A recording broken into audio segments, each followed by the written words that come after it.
जय हिंद साथियों, कैसे हैं आप सब। उम्मीद करते हैं आप सब अच्छे होंगे।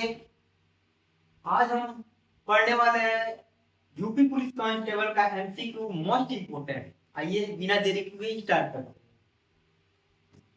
सबसे पहले हमारा क्वेश्चन है डीएनए का डीएनए का मुख्य कार्य क्या है। डीएनए का मुख्य कार्य क्या है। डीएनए का मुख्य कार्य प्रोटीन डीएनए का मुख्य कार्य प्रोटीन संश्लेषण का नियंत्रण करना होता है। प्रोटीन संश्लेषण का नियंत्रण करना होता है। दूसरा क्वेश्चन है मेरा दूसरा क्वेश्चन है हमारा डीएनए की इकाई क्या कहलाती है। डीएनए की इकाई क्या कहलाती है। तो डीएनए की इकाई हमारा जीन कहलाती है। डीएनए की इकाई क्या कहलाती है। जीन कहलाती है। जीन कहलाती है। तीसरा क्वेश्चन है हमारा डीएनए से डीएनए से आरएनए बनने की प्रक्रिया क्या कहलाती है। जो डीएनए है वो आरएनए बनने की प्रक्रिया क्या कहलाती है। तो हमारा आंसर होगा सी, यानी ट्रांसक्रिप्शन। ट्रांसक्रिप्शन। नेक्स्ट क्वेश्चन है हमारा राइबोसोम पर पाया जाने वाला आरएनए कौन सा है। जो राइबोसोम पर पाए जाते हैं आरएनए वो कौन सा है।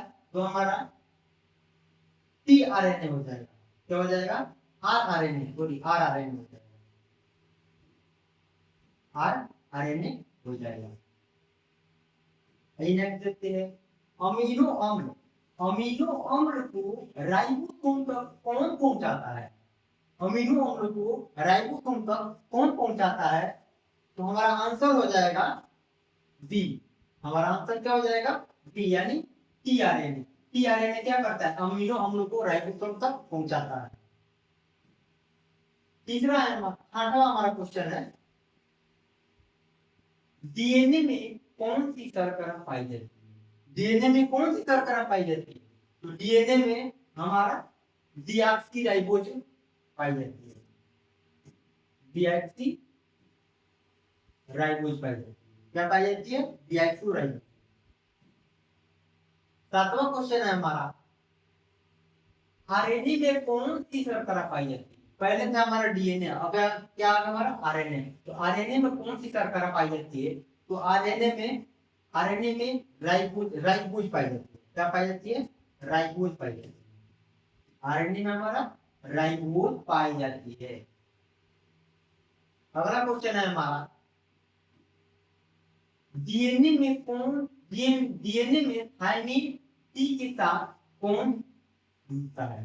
डीएनए में थायमिन टी के साथ कौन जुड़ता है। तो हमारा ऑप्शन है ग्वानिन, साइटोसिन, एडेनिन, यूरेसिल। तो हमारा आंसर क्या हो जाएगा, एडेनिन। हमारा आंसर क्या हो जाएगा, एडेनिन। एडेनिन। आइए नेक्स्ट देखते हैं। नेक्स्ट हमारा क्वेश्चन है ग्वानिन। ग्वानिन को जी से व्यक्त करते हैं। ग्वानिन किसके साथ युग्म बनाता है। तो ग्वानिन किसके साथ युग्म बनाता है, साइटोसिन के साथ बनाता है। किसके साथ बनाता है, साइटोसिन के साथ बनाता है। अगला क्वेश्चन है हमारा डीएनए की द्विकुंडलित संरचना किसने दी। डीएनए की द्विकुंडलित संरचना किसने दी। तो हमारा आंसर हो जाएगा वाटसन एवं क्रिक। वाटसन एवं क्रिक ने दी। वाटसन एवं क्रिक ने दी। वाटसन एवं क्रिक ने दी। ओके, आइए नेक्स्ट देखते हैं कोशिका का नियंत्रण केंद्र क्या कहलाता है। कोशिका का नियंत्रण केंद्र क्या कहलाता है। तो हमारा आंसर हो जाएगा केंद्रक। क्या कहलाता है, क्या कहलाता है, केंद्रक कहलाता है। केंद्रक यानी न्यूक्लियस कहलाता है। 12वां क्वेश्चन है हमारा लाइसोसोम। लाइसोसोम को क्या कहा जाता है। लाइसोसोम को क्या कहा जाता है।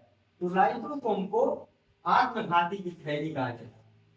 आत्मघाती की थैली कहा जाता है। लाइसोसोम को आत्मघाती की थैली कहा जाता है। नेक्स्ट क्वेश्चन है हमारा हरित लवक। हरित लवक कौन सा वर्णक में पाया जाता है। हरित लवक कौन सा वर्णक पाया जाता है। तो हरित लवक क्लोरोफिल में पाया जाता है। हरित लवक किस में पाया जाता है? हरित लवक क्लोरोफिल में पाया जाता है। किस में पाया जाता है? क्लोरोफिल में पाया जाता है। आइए नेक्स्ट देखते हैं, श्वेत लवक का मुख्य कार्य क्या है? श्वेत लवक का मुख्य कार्य क्या है? श्वेत लवक का मुख्य कार्य भोजन संचय करना होता है। क्या करना होता है? भोजन संचय करना होता है। क्या करना होता है? फूड स्टोरेज करना होता है। आइए नेक्स्ट देखते हैं, वर्ण लवक का उदाहरण क्या है? वर्ण लवक का उदाहरण क्या है? तो वर्ण लवक हमारा उदाहरण है लाइकोपीन। क्या होता है? लाइकोपीन होता है। क्या होता है? लाइकोपीन होता है। लाइकोपीन होता है। आइए नेक्स्ट क्वेश्चन देखते हैं, जनन कोशिकाओं में कौन सा विभाजन होता है? जनन कोशिकाओं में कौन सा विभाजन होता है? तो जनन कोशिकाओं में अर्धसूत्री विभाजन होता है। एक अर्धसूत्री होता है, एक समसूत्री होता है। उसमें क्या हो जाएगा? हमारा आंसर हो जाएगा बी, यानी अर्धसूत्री विभाजन होता है। क्या होता है? अर्धसूत्री विभाजन होता है। आइए नेक्स्ट क्वेश्चन देखते हैं, शरीर को कोशिकाओं में कौन सा विभाजन होता है? शरीर की कोशिकाओं में कौन सा विभाजन होता है? तो इसमें होता है हमारा समसूत्री विभाजन। शरीर की कोशिकाओं में कौन सा विभाजन होता है? तो समसूत्री विभाजन होता है। क्या होता है? समसूत्री विभाजन यानी मिटोसिस। आइए नेक्स्ट क्वेश्चन देखते हैं, समसूत्री विभाजन में कितनी कोशिकाएं बनती है? समसूत्री विभाजन में कितनी कोशिकाएं बनती है? समसूत्री विभाजन में हमारा 2 कोशिकाएं बनती है। कितनी बनती है? समसूत्री विभाजन में 2 कोशिकाएं बनती है। कितनी बनती है? 2 कोशिकाएं। आइए नेक्स्ट, अर्धसूत्री विभाजन में कितनी कोशिकाएं बनती है?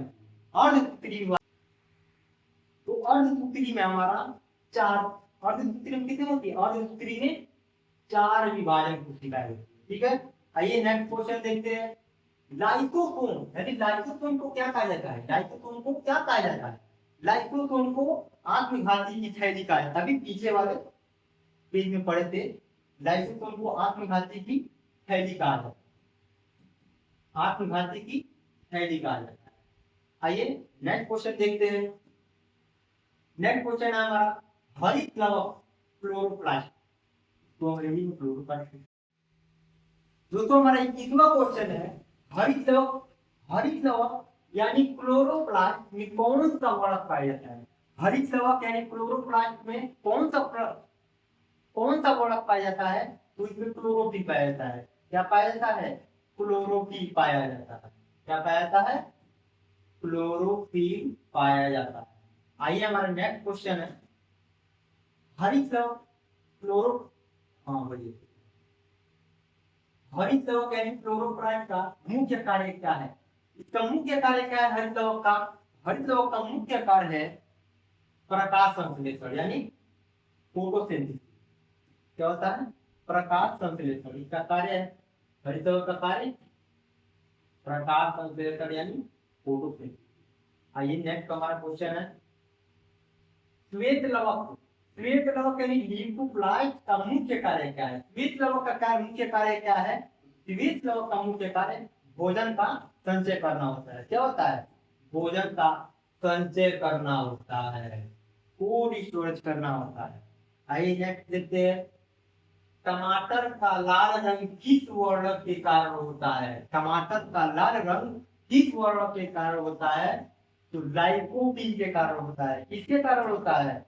लाइकोपीन के कारण टमाटर का लाल रंग का वर्णक होता है। ठीक है, टमाटर का लाल रंग किसके कारण होता है? लाइकोपीन के कारण होता है।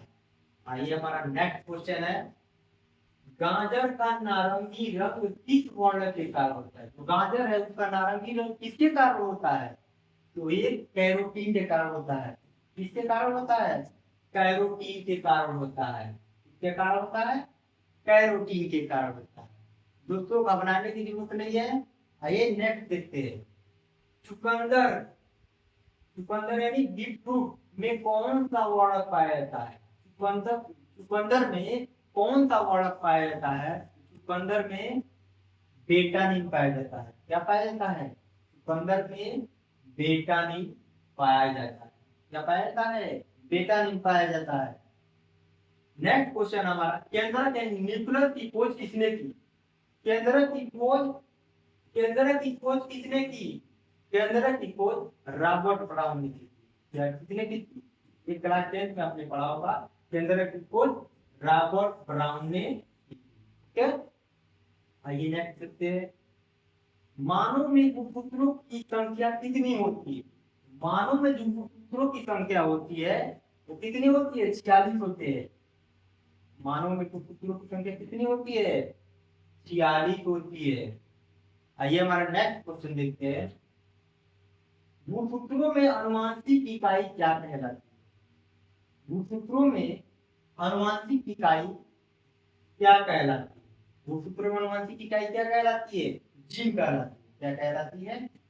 जीन कहलाती है। क्या कहलाती है? जीन कहलाती है।